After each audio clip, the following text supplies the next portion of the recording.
Okay, so something that you may or may not know is that the encyclopedia allows us to quickly do a rating/tier list for every boss that you can possibly roll in the treasure groves. Why? Because the treasure groves boss pool is literally every boss in the entire game. Trust me, I have checked. So let's get started with the veggies. The legendary bosses are not available to roll in the treasure groves, of course. You have 7 boss veggies in total that you can roll, making the chances for each of them pretty fair when you manage to roll a farming treasure grove, that is. There are 5 types of treasure groves that you can roll: farming, mining, fishing, woodcutting, and of course, monster slaying. So with the chances being equal to get any floor type, you're already looking at really difficult chances of getting the type of dungeon that you want to get. There's actually a reason for all of this. Level 5 wants you to go into multiplayer and search for dungeons to join. But with so many bosses out there, people are rarely actually hosting the bosses that you need to find. It's a total dice roll,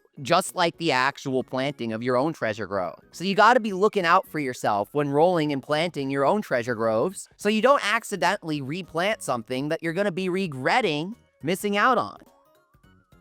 The reason why I say all of this while looking at the boss veggies is because every single one of these boss veggies can be grown in your base. Just check out my boss veggie island. We have Armored Onion right here, our little yokai friend. So never, ever, ever do a treasure grove for boss veggies, which means you have a 20% chance of rolling a completely useless treasure grove whenever you plant one, by the way, because all farming floors are useless. Golem Stone would be useful, but there are a few easy ways to get Golem Stone in Gynormosia. If something spawns in Gynormosia, then you should absolutely replant your treasure grove, unless it's simply too difficult for you to rank up that area.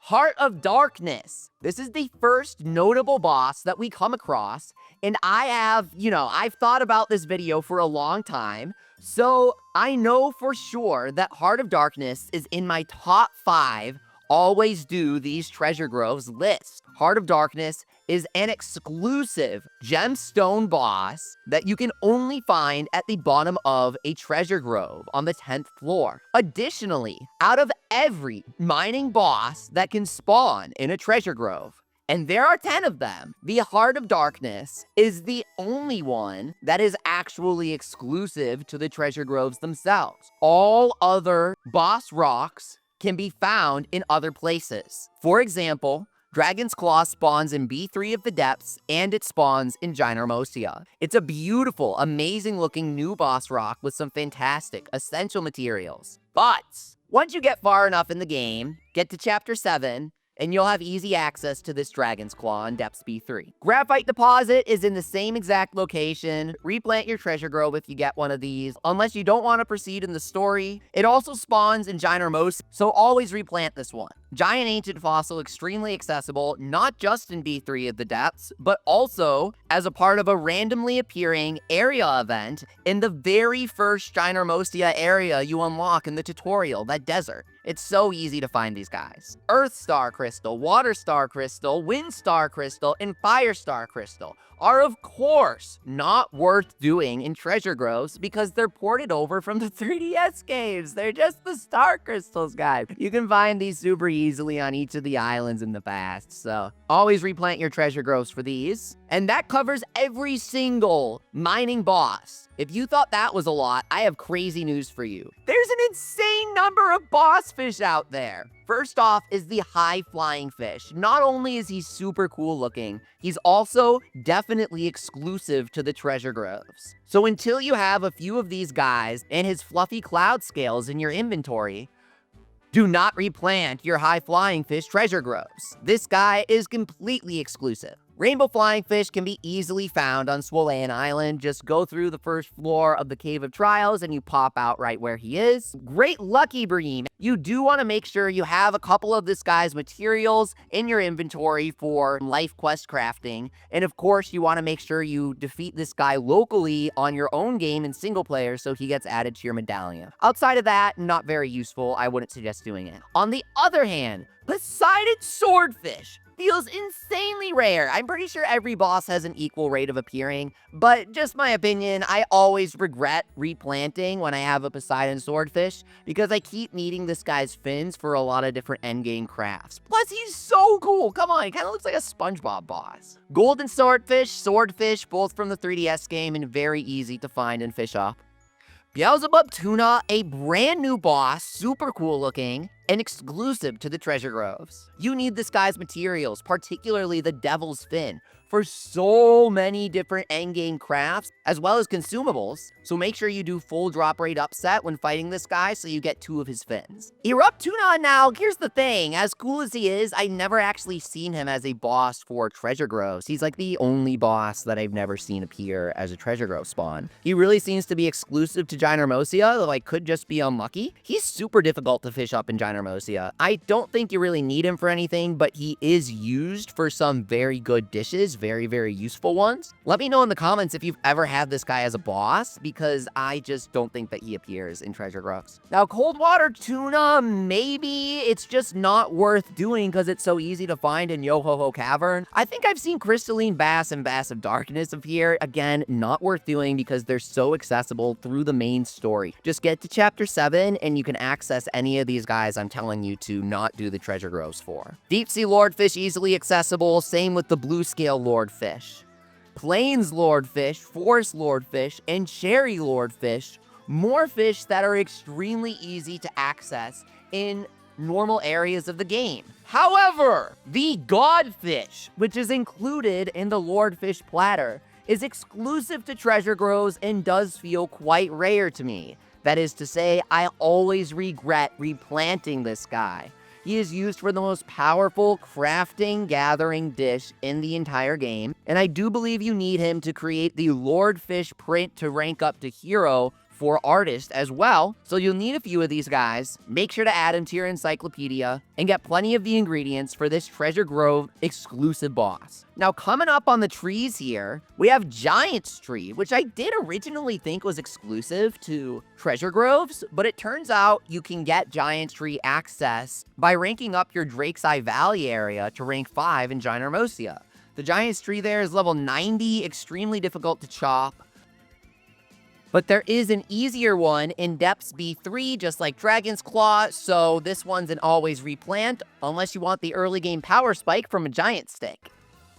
But on that note, the Dark type equivalent is the Dragon Stick, and the Great Dragon Tree is fully exclusive to treasure groves. Additionally, the Dragon Tree horn dropped by this boss is used in a ridiculous amount of endgame crafts, including weapons. So you really need Dragon's Tree materials, and this is a brand new boss exclusive to treasure groves, so never replant this guy unless you're absolutely certain that you have surplus materials. Because it's hard to make him appear, he's high in demand, and everybody's joining each other's lobbies the moment that he pops up online. You're gonna have to plant one of these guys yourself or luck out with a friend.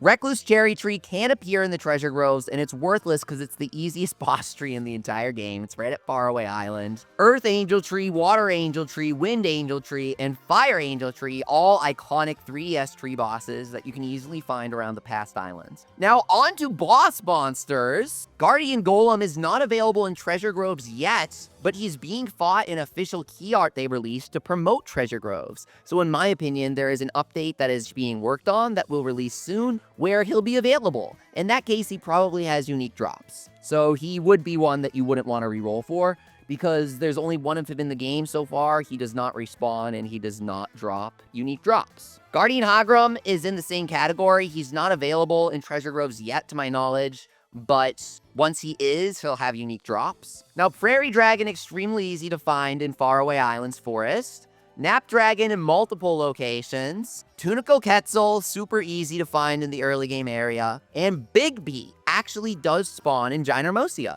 You need to get the Wingtip Valley area to rank 5, but honestly, that's kind of annoying to do, and you do need Big Beak materials for a few things. So if you don't feel like grinding Gynermosia, Big Beak is a great treasure grove candidate. If you're super early game and you manage to roll this guy on an easy floor, I would suggest doing him once or twice for that rainbow feather of his, because you will need it when ranking up lives. Now, Stone Golem, useless as a treasure grove boss because he's found in multiple locations. Same with the Crystal Golem, Bouldergeist and Wicked Spooky always replant as well. Shadow Caratella, you can actually find in a Gynormosia castle, so you don't need to do a treasure grove to add this guy to your encyclopedia. Shadow Tortoise. I also believe this guy is in the castle, so you shouldn't need to do a treasure grove to add him to your medallion, and the shadow guys drop nothing of note. Now, this guy is the shadow version of the dinosaur bosses. Shadow Tyrant, I actually haven't added him to my medallion yet because I need to roll a treasure grove with him as the boss. He is exclusive to them, so make sure to do the Shadow Tyrant when you roll him in solo play, just so that you can add him to your medallion. Lord of Death, another treasure grove exclusive dinosaur boss, drops Evil Shard,